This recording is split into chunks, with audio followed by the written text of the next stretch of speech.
Hey folks, welcome back to Personal Economics, your go-to channel for straight talk on how the economy hits your pocket.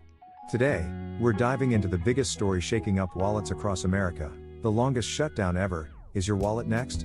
If you're one of the 42 million Americans who just lost access to food stamps, or if you're wondering why your grocery bill might spike soon, stick around.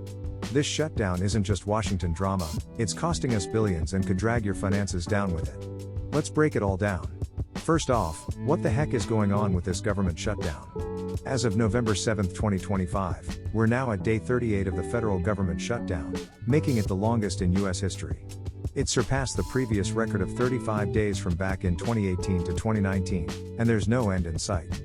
This all kicked off on October 1, 2025, when Congress failed to pass a funding bill, largely due to disputes over border security funding and other priorities pushed by the Trump administration. Essential services like Social Security payments and military operations are still running, but non-essential functions are frozen. That means hundreds of thousands of federal workers are furloughed or working without pay, national parks are trashed, and key data from agencies like the Bureau of Labor Statistics is on hold. But here's where it gets personal. 42 million Americans just lost their SNAP benefits. That's the Supplemental Nutrition Assistance Program, or what we used to call food stamps. Starting November 1st, those benefits didn't hit accounts as scheduled because the USDA, which runs SNAP, cited the shutdown as the reason. The Trump administration initially said benefits would be frozen since contingency funds couldn't legally cover regular payments. That set off a panic. Imagine relying on SNAP to feed your family, and suddenly, poof, it's gone. We're talking about low-income families, seniors, and kids who depend on this for basic meals. In Missouri alone, roughly 650,000 people won't get their November benefits. Nationwide, it's a crisis affecting about 12% of the population. Some states are stepping in with emergency funds. California dumped $500 million to bridge the gap, and others like Pennsylvania are scrambling too, but not everyone's covered. A judge just ordered full funding for November in a last-minute ruling, but even with partial payments in play, benefits could be cut by up to 61% on average, according to the Center on Budget and Policy Priorities. That means if you were getting $200 a month for groceries, you might only see $78 now. And if the shutdown drags on, December could be even worse. Now, how does this hit your grocery bill? Even if you're not on SNAP, this ripples out big time. With millions of people suddenly short on food money, demand for basics like milk, bread, and produce could drop in some areas, but in others, it might spike prices as stores deal with supply chain hiccups from unfunded inspections.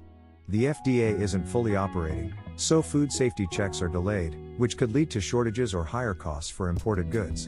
Walmart's already reporting a 15% dip in sales from low-income shoppers, forcing them to hike prices elsewhere to compensate. Think about it, if your local supermarket sees less traffic from SNAP users, they might cut deals on perishables to move stock, but overall, economists warn of a 2 to 3% uptick in food prices by year's end if this persists. For the average family spending $800 a month on groceries, that's an extra $16 to $24 just because Washington can't get its act together. And don't forget the knock-on effects. Hungry families might turn to food banks, which are already overwhelmed, or worse, skip meals, leading to health issues that cost us all more in healthcare down the line. Shifting gears to the bigger economic picture, this shutdown is bleeding the U.S. economy dry, to the tune of about $15 billion per week. Yeah, you heard that right, every 7 days, we're losing enough cash to fund a small country's GDP. Analysts from Bloomberg and others estimate the range is $10 billion to $30 billion weekly, with many pegging it at $15 billion based on lost productivity, delayed contracts, and reduced consumer spending. The Congressional Budget Office crunched the numbers and says a 4-week shutdown would shave 1% off fourth quarter 2025 growth, while an 8-week one could knock off 2% or more. Permanently lost output?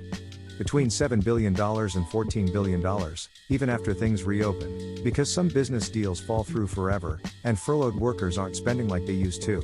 Federal employees, about 800,000 of them, are going without paychecks, so they're cutting back on everything from dining out to holiday shopping. That hits small businesses hard. Restaurants near DC are seeing 20 to 30% drops in revenue. And the tourism sector? National parks like Yellowstone and the Grand Canyon are closed or operating with skeleton crews, costing local economies millions daily. Airlines are dealing with delays because TSA agents are calling in sick. Remember those long lines at airports during the last big shutdown? We're back there, and it's slowing commerce. This mess is also messing with the Federal Reserve's playbook. The Fed relies on fresh data from government agencies to make smart calls on interest rates. But with the shutdown, the Bureau of Labor Statistics can't release key reports like the October jobs numbers or inflation figures. Jerome Powell and the crew are basically flying blind. They just cut rates by 0.25 points in late October, bringing the Fed funds rate to 3.75% to 4.00% to support hiring amid a slowing labor market. But for December? It's no slam dunk. Even if the shutdown ends soon, the lack of data makes it tough to justify another cut. Bloomberg reports that the December decision won't come easy, with officials divided on whether to pause or keep easing. If they hold off, mortgage rates might stay high. Right now, the 30-year fixed is hovering around 6.5%, but without a cut, refinancing gets pricier. On the flip side, if they slash rates anyway, it could fuel inflation, which is already sticky at around 3%. For you, that means borrowing for a car or home could cost more, or your savings account yields might drop. Yale economists are warning that without solid data, the Fed risks over or underreacting, potentially tipping us into a recession in 2026. Let's zoom out. How does all this threaten your wallet directly? Beyond groceries, consumer spending, which drives 70% of our economy, is taking a hit. Furloughed workers aren't buying gifts for the holidays, so Black Friday could flop, dragging retail stocks down and maybe even leading to layoffs in stores. The stock market's volatile. The S&P 500 dipped 2% on November 4 amid shutdown fears. If you're invested in a 401k, that's real money evaporating. Inflation could tick up 0.4% next year if related policies like tariffs get tied up in this mess too. And crime? Some areas are seeing an 8% spike in petty theft as desperate folks cope without aid. For the average American family, this could mean $500 to $1,000 in indirect costs by year's end, higher prices, delayed tax refunds, IRS is partially shut, and slower economic growth meaning fewer raises or job opportunities.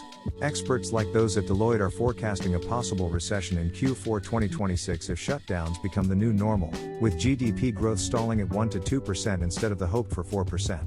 The Northern Trust's weekly commentary pegs a 0.1 to 0.2% GDP hit per week, compounding fast. Bottom line, this isn't just about politicians bickering, it's about your ability to pay bills, feed your kids, and plan for the future. Wrapping this up, the longest shutdown ever is a wake-up call.